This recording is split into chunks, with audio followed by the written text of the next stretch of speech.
आमीन। ठीक है, मैं अपनी स्क्रीन आप लोगों से शेयर कर रहा हूँ। ठीक है, और सबसे पहले मैं क्या करता हूँ कि कल वाला प्रोजेक्ट मैं ओपन कर लेता हूँ। इसके अंदर मैं आज आप लोगों को कुछ नए नए टैग्स के बारे में बताऊंगा, HTML के। ठीक है जी, थैंक यू। अच्छा, आज हम थोड़ा सा कुछ नए टैग्स के बारे में देखेंगे HTML के। वो नए टैग्स हमारे कौन कौन से होते हैं, उनको किस तरीके से यूज़ करते हैं, इन सारी चीज़ों के बारे में आज देखते हैं। ठीक है। अच्छा, ये वो प्रोजेक्ट है जो कि हम जिसके ऊपर हम काम कर रहे थे। इस प्रोजेक्ट को मैं अपने पास ओपन कर लेता हूँ। अच्छा, मेरी आप लोगों को उम्मीद आवाज़ ठीक आ रही होगी।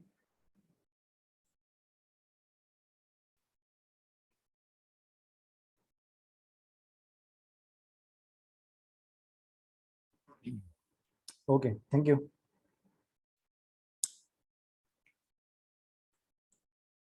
अच्छा, HTML के कुछ नए टैग्स के बारे में मैं आप लोगों को बताता हूँ। सबसे पहले तो HTML के अंदर एक टैग होता है आपके पास, वो होता है आपके पास टेबल्स का। ठीक है, अब फॉर एग्जांपल आपके पास, आप लोगों ने अगर एक्सेल यूज़ किया है तो एक्सेल के अंदर आप लोगों के पास कुछ ऑप्शंस होते हैं। मैं आप लोगों को यहाँ पे एक्सेल ओपन करके दिखाता हूँ।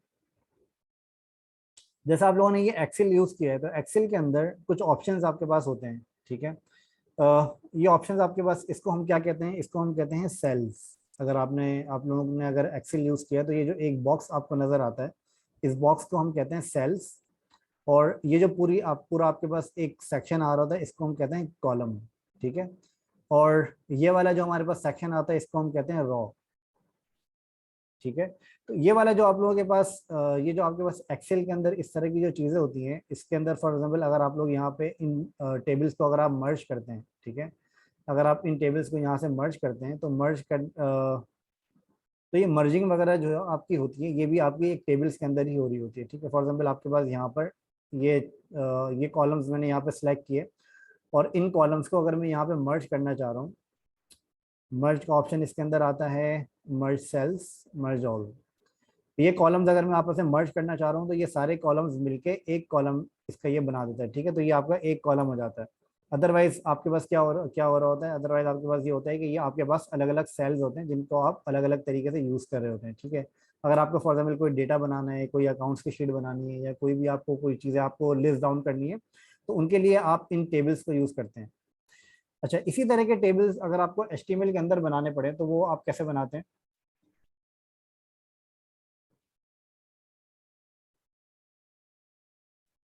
अच्छा, HTML के अंदर अगर आप लोगों को ये टेबल्स बनाने हैं तो उसके लिए जैसे मैंने आप लोगों के साथ अभी यहाँ पे कुछ टर्म्स मैंने यूज़ करी। एक टर्म मैंने यूज़ करी रॉ की, एक टर्म मैंने यूज़ करी कॉलम की। ठीक है, और एक टर्म मैंने यूज़ करी टेबल की। इसी तरीके से हमारे पास HTML के अंदर भी ये सारे टैग्स होते हैं। ठीक है, अगर मैं आप लोगों को डायरेक्टली टैग्स लिख के दिखा देता तो आप लोगों को शायद इतनी क्विकली समझ में नहीं आता, लेकिन ये है कि मैंने आपको एक्सेल का हवाला इस वजह से दिया ताकि आप लोगों को समझ में आ जाए कि टेबल्स एक्चुअली होते क्या है। ठीक है, तो टेबल की अगर मैं बात करूं तो ये आपका एक पूरा टेबल होता है जिसके अंदर आपके सारे रॉज एंड कॉलम्स आपके पास आ रहे होते हैं। ठीक है, लेकिन अगर आप HTML के अंदर अगर आप बात करें तो HTML के अंदर भी सेम कॉन्सेप्ट टेबल का होता है, जिसके अंदर आपके पास एक टेबल के अंदर सारे रॉज एंड कॉलम्स आपके पास एक ही टेबल के अंदर आ रहे होते हैं। अगर आप चाहें तो मल्टीपल टेबल्स ही बना सकते हैं, ये आपके पास HTML के अंदर एक एडिशनल बेनिफिट आप इसको कह सकते हैं। ठीक है, अच्छा, अब फॉर एग्जांपल यहाँ पर मैं क्या करता हूँ, यहाँ पर मैं एक नई फाइल बना देता हूँ। उस नई फाइल का नाम मैं रख देता हूँ फॉर एग्जांपल लेआउट के बजाय मैं यहाँ पे रख देता हूँ tables, tables dot H T M L. ठीक है, इसी तरीके से मैं अगर यहाँ पे tables dot H T M L यहाँ पे ओपन करता हूँ, tables dot H T M L, तो यहाँ पर आपको सेम फाइल नजर आएगी जो कि मैंने यहाँ पे कॉल करी हुई है। लेकिन इसके अंदर मैं क्या करूँगा, इसके अंदर से मैं ये सारी चीज़ें मैं हटा देता हूँ फॉर एग्जाम्पल। ठीक है, या फिर इसके अंदर हम एक काम करते हैं, कंटेनर को रखते हैं, कंटेनर के अलावा हम सारी चीज़ें हम हटा देते हैं ताकि हमारा जो है वो एक अलग से सेक्शन हमें मिल जाए। जी, आवाज़ आ रही है मेरी।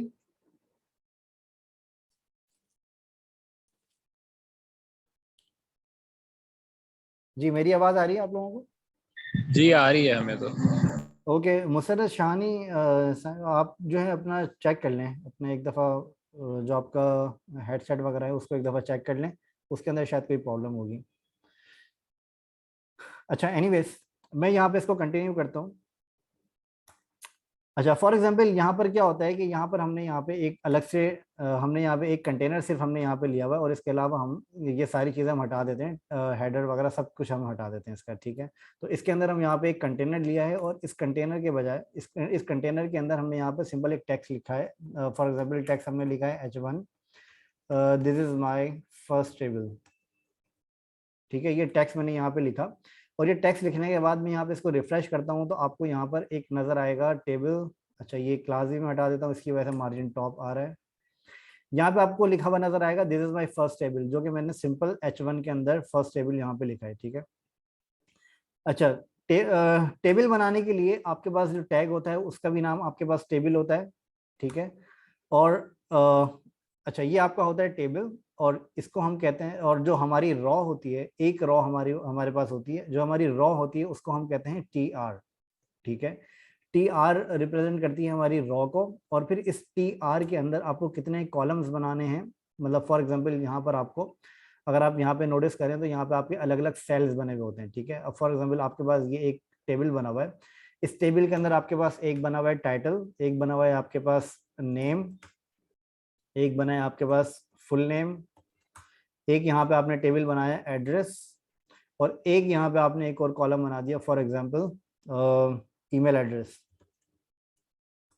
ठीक है। अब ये आपने यहाँ पे सारे टेबल्स बना दिए। टाइटल के अंदर आपने अपना टाइटल लिख दिया, फॉर एग्जांपल इसका टाइटल जो है टेबल 1, ठीक है। ये आपके पास सारा जो है, ये आपके पास इस टेबल का हेडर आ गया, और इस टेबल के हेडर के अंदर यहाँ पे टाइटल आ गया, दिस इज माई टाइटल। ये मैं सिर्फ आपको समझाने के लिए डाल रहा हूँ, this is my testing title, ठीक है।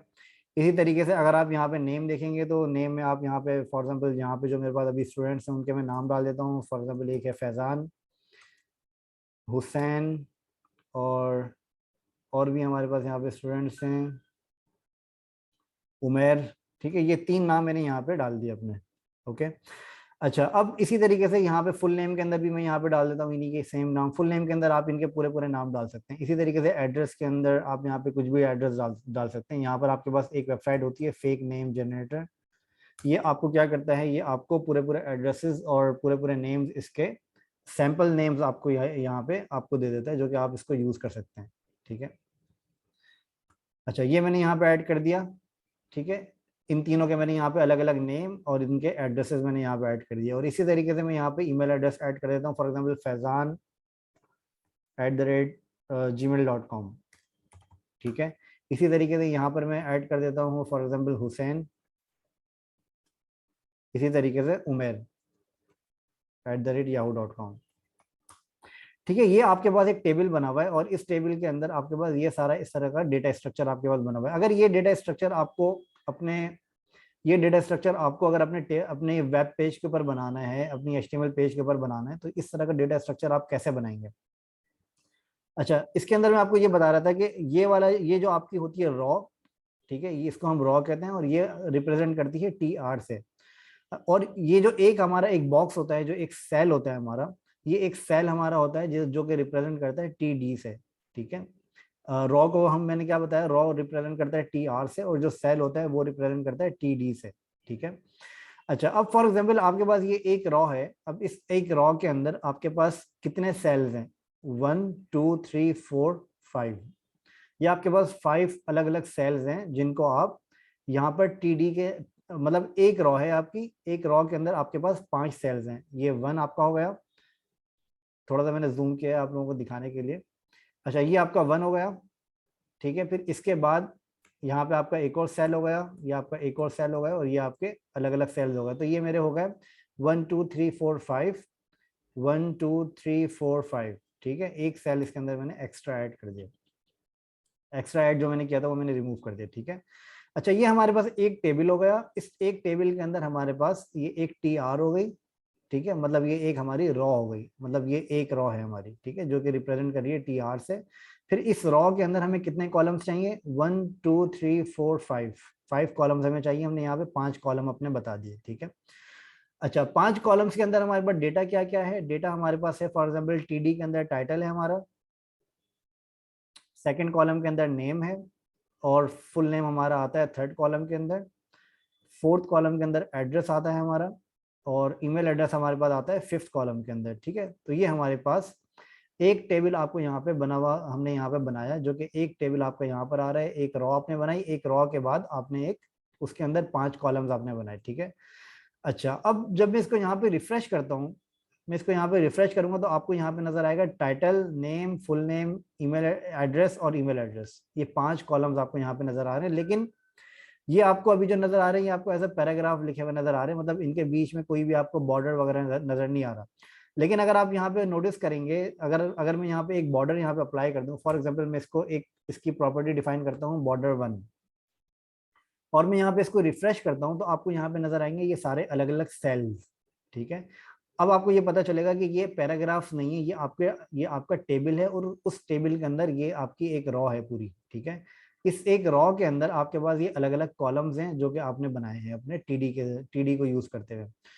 अच्छा, अब इसके अंदर एक चीज अगर आप नोटिस करें, अच्छा इसके अंदर मैं पहले पूरा डेटा क्रिएट कर देता हूँ, फिर उसके बाद मैं आपको एक एडिशनल चीज में समझाता हूँ। ठीक है, अच्छा फॉर एग्जांपल यहाँ पर अब आपके पास कितनी रॉज हैं, यहाँ पर आपके पास जैसे मैंने डिफाइन किया, यहाँ पे आपके पास 5 अलग अलग कॉलम्स हैं। ठीक है, इसी तरीके से आपके पास यहाँ पर 1 2 3 4 ये 4 आपके पास रॉज हैं यहाँ पे, जिसमें हर रॉ के अंदर 5 5 कॉलम्स हैं। ठीक है, अच्छा अब इसी तरीके से मुझे यहाँ पर भी ये करना पड़ेगा। फॉर एग्जाम्पल यहाँ पर ये एक रॉ हमने बनाई है, इसी तरीके से मुझे यहाँ पे दूसरी रॉ बनानी पड़ेगी, और यहाँ पे मुझे थर्ड रॉ बनानी पड़ेगी। तो अभी आपको समझाने के लिए मैं यहाँ पे सिर्फ ये 2 रॉज मैंने यहाँ पे बना ऐड कर दी। ठीक है, अच्छा इसको अगर मैं यहाँ पे इस तरीके से कॉपी पेस्ट नहीं करना चाह रहा, तो मैं यहाँ पे अलग रॉ क्रिएट भी कर सकता हूँ। ठीक है, तो मतलब सेम तरीका है, आप यहाँ पे 5 कॉलम्स मैनुअली बना दें, या फिर आप ऊपर से कॉपी कर लें।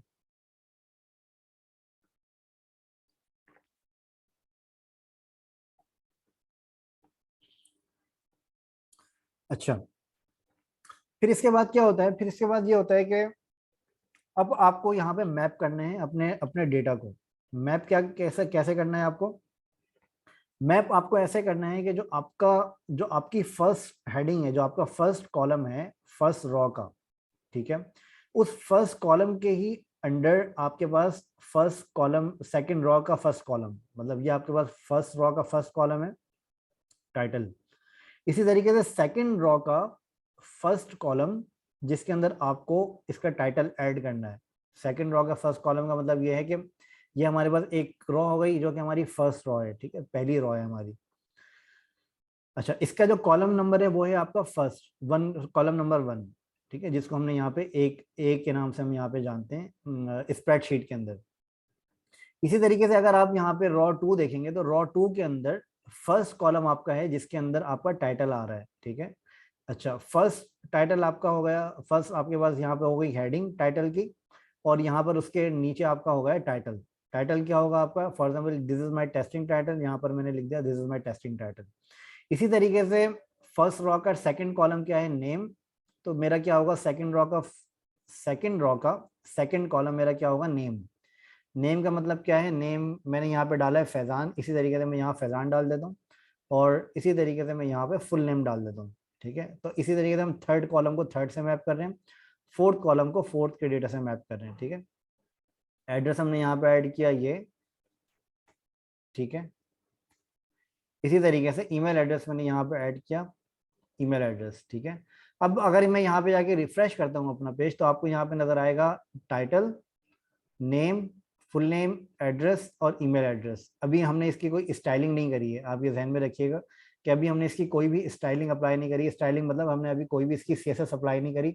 मैं अभी आपको सिर्फ एचटीएमएल के स्ट्रक्चर समझा रहा हूँ कि वो कैसा डिजाइन होता है टेबल का, विदाउट एनी सीएसएस। ठीक है, अच्छा ये हमने अप्लाई किया। अब मैं क्या करता हूँ इसके अंदर, मैं थोड़ा सा, अभी ये काफी ज्यादा मिक्सअप आपका कंटेंट हो रहा है, मैं थोड़ा सा इसके अंदर मैं पैडिंग ऐड कर देता हूँ। टेबल के अंदर हमारे पास एक अलग एट्रीब्यूट होता है सेल पैडिंग के नाम से।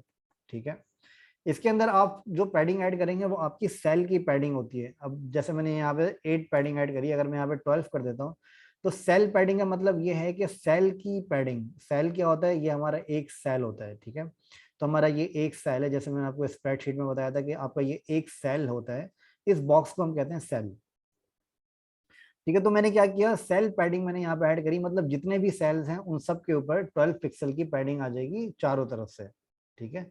इसके अंदर मतलब हम CSS के तौर पे हम डिफाइन नहीं कर सकते कि मतलब आप यहाँ पे अगर 4 वैल्यूज आप डिफाइन कर दें तो आपकी टॉप राइट बॉटम लेफ्ट अलग अलग हो जाएगी, तो इसके अंदर हम ऐसा नहीं कर सकते। इसके अंदर हम सिर्फ एक ही वैल्यू को यहाँ पे डिफाइन करते हैं, ठीक है। इसको मैं यहाँ पे रिफ्रेश करता हूँ तो आपको यहाँ पे नजर आएगा, टाइटल के नीचे टाइटल आ रहा है, नेम आ रहा है, फुल नेम आ रहा है, एड्रेस आ रहा है और ईमेल एड्रेस आ रहा है, ठीक है। अच्छा, इसी तरीके से मैं यहाँ पे 3 कॉलम्स और मैं यहाँ पे रिपीट कर देता हूँ ताकि मेरा जो डेटा है वो मेरा क्रिएट हो जाए। अच्छा, अब यहाँ पे मेरे पास 3 अलग अलग रॉज आ रही हैं। अब जाहिर है अब आप यहाँ पे HTML के अंदर आप यहाँ पे चेंज करेंगे तो यहाँ पर भी वो ऑटोमेटिकली चेंज हो जाएगा। आपका सेकंड रॉ का डेटा आपको चेंज करना है तो आप इसी तरीके से सेकंड रॉ का डेटा मॉडिफाई कर सकते हैं, ठीक है। अच्छा, अब अगर आप लोग यहाँ पे एक चीज नोटिस करें, वो ये चीज है कि इसकी जो फर्स्ट रॉ हमारी आ रही है वो है हमारी हेडर। हेडर है वो हमारा, ठीक है। टेबल के अंदर जो फर्स्ट रॉ होती है जिसके अंदर हम हेडिंग्स देते हैं कॉलम की, जैसे हमने यहाँ पे जो हमने यहाँ पे 5 कॉलम बनाए हैं, हर कॉलम की अपनी हेडिंग है। मतलब ये हमारा एड्रेस है तो इसको हमें कैसे पता चलेगा ये एड्रेस है, क्योंकि हमने यहाँ पे हेडिंग दी है एड्रेस की। तो हर कॉलम की ये आपके सारे कॉलम्स हैं, हर कॉलम की अपनी हेडिंग होती है, ठीक है। अच्छा, जो हेडिंग्स आपकी होती हैं उनको हम यहाँ पे डिटरमाइन करते हैं TH के नाम से। मतलब वो यहाँ पे TD के बजाय TH के नाम से जानी जाती है, ठीक है। TH हम यहाँ पे बताते हैं कि ये TH है, ये TD नहीं है, ठीक है। TH आपका क्या होता है, टेबल हेडिंग, ठीक है। तो ये आपका टेबल हेडिंग होता है जिसको हम यहाँ पे अलग अलग डिफाइन करते हैं ताकि ये वाली जो रॉ आपकी आ रही है, ये वाली रॉ आपकी हेडर एज ए हेडर यहाँ पे ये बन जाए, ठीक है। लेकिन इसके लिए एक और भी इसके अंदर एक चीज होती है जो कि मैं आपको बताता चलूँ। एक इसके अंदर टैग और होता है, वो होता है आपका टी हेड, ठीक है। टी हेड का क्या मतलब होता है, जो आपकी हेडिंग है, जो आपकी रॉ है जिसके अंदर आप सारी हेडिंग्स दे रहे हैं सारे कॉलम्स की, वो आपकी आती है टी हेड के अंदर। और उसके बाद जब आप नीचे देखते हैं तो ये आपका आता है बॉडी के अंदर, टी बॉडी के अंदर, not body only, T body के अंदर आता है, ठीक है। तो ये आपके पास टी बॉडी के अंदर आपने इसका सारा डेटा ऐड कर दिया, और टी हेड के अंदर आपने जो आपका जो फर्स्ट कॉलम है, जो आपका हेडिंग है जिसके अंदर, वो आपने टी हेड के अंदर आपने ऐड कर दिया, ठीक है। तो इस तरीके से आप अपने हेडर्स को अलग अलग डिफाइन कर सकते हैं। तो अब अगर आप यहाँ पे नोटिस करेंगे तो आपका ये वाला जो पार्ट है वो थोड़ा सा ऑटोमेटिकली बोल्ड हो गया है। उसकी वजह ये है कि ब्राउजर ने TH के ऊपर ऑटोमेटिकली स्टाइल अप्लाई कर देता है बोल्ड का, जबकि हमने यहाँ पे बोल्ड स्टाइल अप्लाई नहीं किया। लेकिन ब्राउजर को ये पता है कि जब ये TH के अंदर आपने डाला है तो ये इसका फॉर्मेट है वो आपका टाइटल की तरह होना चाहिए। मतलब ये आपका एज अ हेडर टाइटल आपका लगना चाहिए, ठीक है। ये क्लियर है? इसके अंदर किसी को कोई क्वेश्चन है या कोई कंफ्यूजन है तो पूछ सकते हैं प्लीज।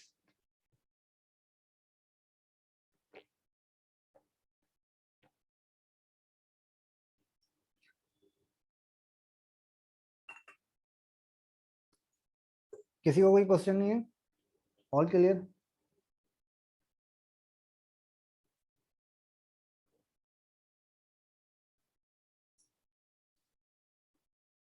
ओके,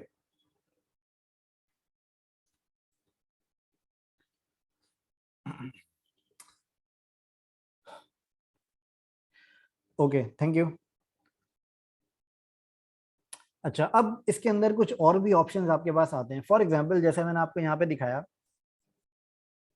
जैसे मैंने यहाँ पे आपको दिखाया कि आपने क्या किया कि टाइटल और नेम को आपने, अगर आप इन दोनों कॉलम्स को मर्ज करना चाह रहे हैं तो मर्ज करने के लिए आप क्या करते हैं, मर्ज करने के लिए आप यहाँ पे जैसे करते हैं मर्ज सेल्स और मर्ज ऑल। तो ये क्या करता है, ये आपके इन दोनों कॉलम्स को आपस में मर्ज कर देता है। मैंने क्या किया, इन दोनों को सिलेक्ट करके मैं मर्ज करूंगा तो ये इन दोनों कॉलम्स को एक कॉलम बना देगा, मतलब ये मर्ज कर देगा, ठीक है।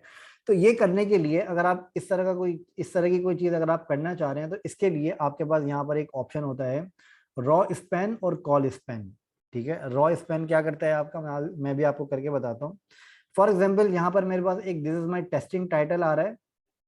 इसके अंदर मैं क्या करता हूँ, इसके फर्स्ट कॉलम जो मेरा आ रहा है, फर्स्ट कॉलम को मैंने क्या किया, यहाँ पर मैंने बताया कॉल स्पैन। कॉल स्पैन मैंने यहाँ पे बताया फॉर एग्जाम्पल 2, ठीक है।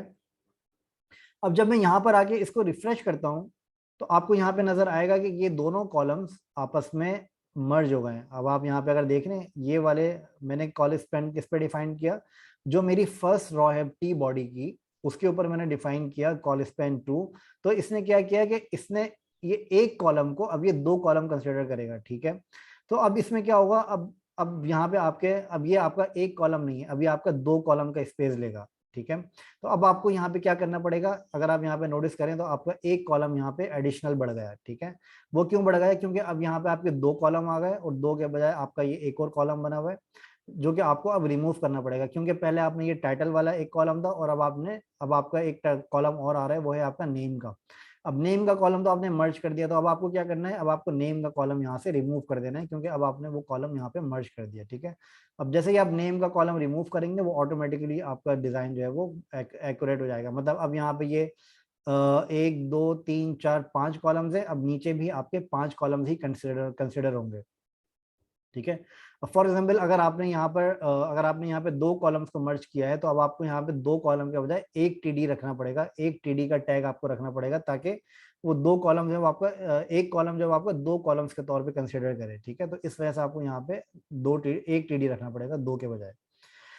अच्छा, इसी तरीके से आपके पास कॉल स्पैन के बजाय, अगर आप यहाँ पे ये चाह रहे हैं कि आपका जो डेटा है वो आपका कॉल स्पैन के बजाय रॉ स्पैन में मर्ज हो, मतलब फॉर एग्जाम्पल आप ये चाह रहे हैं कि इस तरीके से मर्ज नहीं हो, ये आपका वर्टिकली मर्ज हो। वर्टिकली मतलब फर्स्ट सेकंड रॉ का फर्स्ट कॉलम और थर्ड रॉ का फर्स्ट कॉलम, ठीक है। इन दोनों को अगर आप मर्ज करना चाह रहे हैं तो आप क्या करेंगे, आप यहाँ पे जाएंगे मर्ज ऑल, ठीक है। आप इसको मर्ज ऑल करेंगे तो ये आपके दोनों कॉलम्स को आपस में मर्ज कर देगा। ये करने के लिए तरीका सेम है, मतलब आपको यहाँ पे क्या करना है, आपको सिंपली यहाँ पे क्या करना है, आपको यहाँ पे कॉल स्पैन के बजाय आपको यहाँ पे रॉ स्पैन यूज करना है।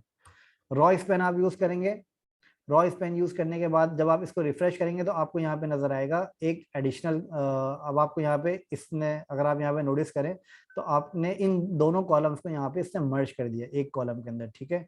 तो अब आपका सेकेंड रॉ के अंदर एक कॉलम आपका एडिशनल आ जाता है। अगर आप यहाँ पे नोटिस करें तो एक कॉलम आपके पास यहाँ पे एडिशनल आ गया है, जो कि मुझे रिमूव करना है, क्योंकि अब टाइटल वाला कॉलम तो मैंने इसका मर्ज कर दिया।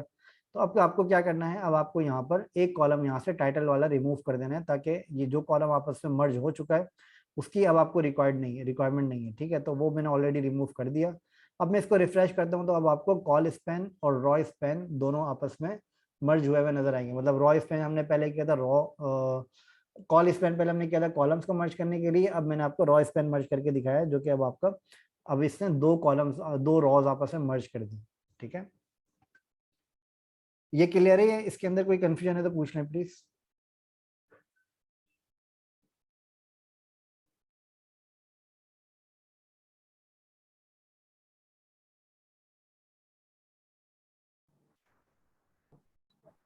Okay, thank you.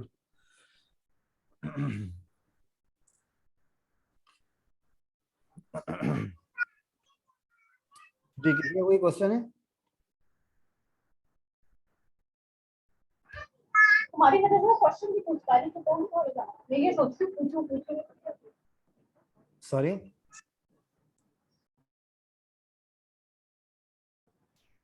हेलो जी कोई क्वेश्चन है आपका? सर, ये मैं पूछना चाह रही थी कि आपने किस तरह से बैक किया कि जो रॉ निकल गई थी यहाँ से। आपकी आवाज ठीक नहीं आ रही है। सर, ये पूछना चाह रही थी कि जो रॉ आगे निकल गई थी, ये वापस अपनी जगह पे कैसे आ गई। मैं क्या, आपकी आवाज ठीक नहीं आ रही है, मुझे मुझे समझ में नहीं आ रहा आप क्या कह रही हैं।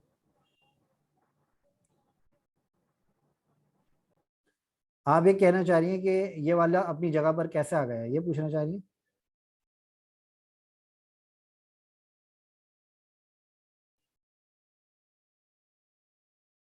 ओके, मैं बता देता हूँ आपको।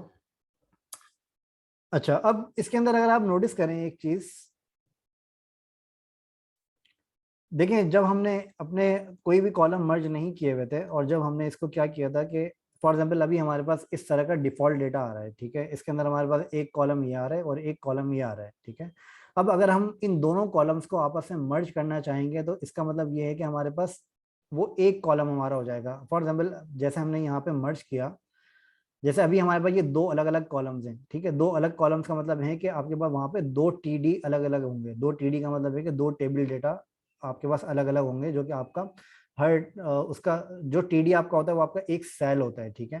तो इसका मतलब है कि आपके पास अभी यहाँ पे दो सेल्स आ रहे हैं, अगर आप इनको मर्ज कर देंगे तो ये दोनों सेल को मर्ज करके ये एक सेल बना देगा, ठीक है।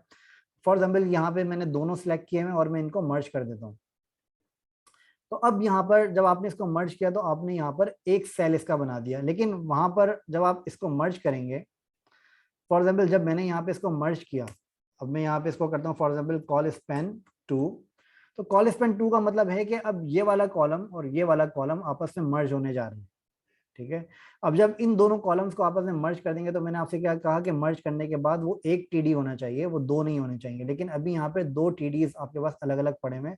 इसका मतलब ये है कि आपके पास एक एक्स्ट्रा कॉलम अब आपके पास बन रहा है, ठीक है। एक्स्ट्रा कॉलम कैसे बन रहा है, अब आपका ये वाला एक कॉलम नहीं, आपके दो कॉलम्स कंसिडर होंगे, ठीक है। मतलब ये आपका दो ये हो गए कॉलम, 3 4 5 और 6, लेकिन जो आपका टेबल स्ट्रक्चर है वो आपका 5 कॉलम्स का टेबल स्ट्रक्चर है, राइट। 1 2 3 4 5। तो यहाँ पर आपके पास 6 कॉलम्स हो रहे हैं, जो कि अगर आपने इन दोनों कॉलम्स को आपस में मर्ज कर दिया है तो आपके पास सेकंड वाले कॉलम की जरूरत नहीं है आपको। क्लियर है ये? जी सर्वज, अभी क्लियर है ये? Okay, thank you. और किसी को कोई क्वेश्चन इसके अलावा? Okay, perfect. अच्छा, अब मैं आपको थोड़ा सा रिस्पॉन्सिव के बारे में बता देता हूँ कि रिस्पॉन्सिव क्या होती है और किस तरीके से हम रिस्पॉन्सिव कर सकते हैं अपनी अपने किस तरीके से हम रिस्पॉन्सिव डिजाइन आप अप्लाई कर सकते हैं। रिस्पॉन्सिव सबसे पहले बता दूँ होती क्या है, ठीक है। अच्छा, रिस्पॉन्सिव का मतलब ये होता है कि, जी समीर खान क्या कह रहे हैं बताएं।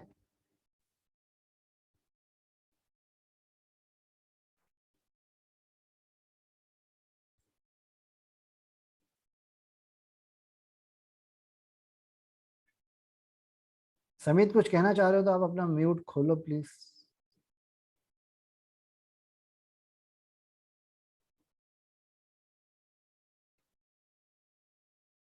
क्या कह रहे हो बताओ।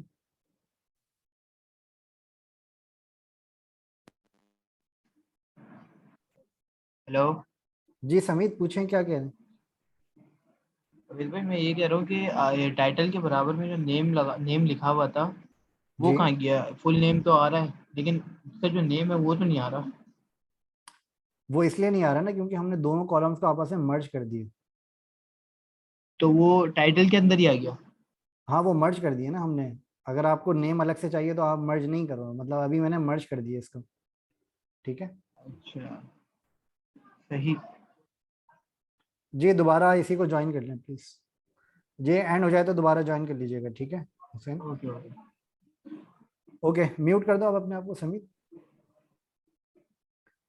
अच्छा ओके, मैं आपको थोड़ा सा रिस्पॉन्सिव के बारे में बताता हूँ। रिस्पॉन्सिव एक्चुअली क्या होती है कि रिस्पॉन्सिव आपकी रिस्पॉन्सिव कहते हैं कि आपकी जो डेस्कटॉप जो आपकी वेबसाइट है, ठीक है, उस वेबसाइट को मोबाइल कंपैटिबल बनाने के लिए, मोबाइल कंपैटिबल बनाने को हम कहते हैं रिस्पॉन्सिव। मतलब जो आपकी वेबसाइट नज़र आ रही है वो वेबसाइट, अगर आपके पास अगर वो वेबसाइट आपकी मोबाइल कंपैटिबल है, इसका मतलब है कि आपके मोबाइल के ऊपर उसका लेआउट ठीक दिख रहा है आपको, तो उसका मतलब होता है कि वो आपकी वेबसाइट रिस्पॉन्सिव है। मतलब रिस्पॉन्सिव हम कहते हैं जो कि मोबाइल कंपैटिबिलिटी आपकी वेबसाइट को की बनती है, ठीक है। अच्छा फॉर एग्जांपल मैं आपको यहाँ पर दिखाता हूँ। फॉर एग्जांपल यहाँ पर आप अगर यहाँ पे नोटिस करें तो फॉर्चूनेज की वेबसाइट है, या फिर आप google.com देखें या फिर आप यहाँ पे फूड पांडा की वेबसाइट अगर आप यहाँ पे देखें, ठीक है। तो जब आप इन वेबसाइट्स को मोबाइल पे जब आप देखते हैं और जब आप इन वेबसाइट्स को डेस्कटॉप पर देखते हैं तो इनका व्यू थोड़ा सा चेंज हो जाता है, ठीक है। अब फॉर एग्जांपल यहाँ पर जो आप वेबसाइट देख रहे हैं, ये वेबसाइट आपके पास फूड पांडा की वेबसाइट है, या फिर मैं एक वेबसाइट और ओपन कर लेता हूँ, वो है करीम, ठीक है। अच्छा फॉर ये जो वेबसाइट है आपके पास फॉर एग्जाम्पल करीम की, अगर मैं इस वेबसाइट का ये वाला व्यू देखता हूँ और इस वेबसाइट को मैं एक और टैब के ऊपर मैं ओपन कर लेता हूँ और यहाँ पर मैं इसका मोबाइल व्यू मैं आपको चेक करवाता हूँ कि मोबाइल व्यू इसका कैसा है, ठीक है। अब यहाँ पर अगर मैं इसका आपको मोबाइल व्यू चेक करवाऊँ तो मोबाइल व्यू इसका होता है कुछ इस तरीके का, ठीक है। ये इसका मोबाइल व्यू है और ये इसका डेस्कटॉप व्यू है। लेकिन अगर आप यहाँ पे नोटिस करें तो मोबाइल के अंदर इसने क्या किया है, यहाँ पर आपके पास जो हैमबर्गर आपके पास राइट पर आ रहा है, लेकिन अगर आप इसको डेस्कटॉप पे देखेंगे तो ये हैमबर्गर आपके पास लेफ्ट पर आ रहा है। ठीक है, और इसके अलावा अगर आप एक चीज और नोटिस करें, जो आपका करीम का लोगो है वो लोगो आपके पास मोबाइल पे छोटे साइज में नजर आ रहा है, लेकिन अगर आप यहाँ पे देखें तो यहाँ पर इसका लोगो बड़ा आ रहा है। तो इस तरीके की और भी चीजें आप यहाँ पे नोटिस करेंगे मल्टीपल वेबसाइट्स के अंदर। जो भी आप वेबसाइट देखेंगे उन वेबसाइट्स के ऊपर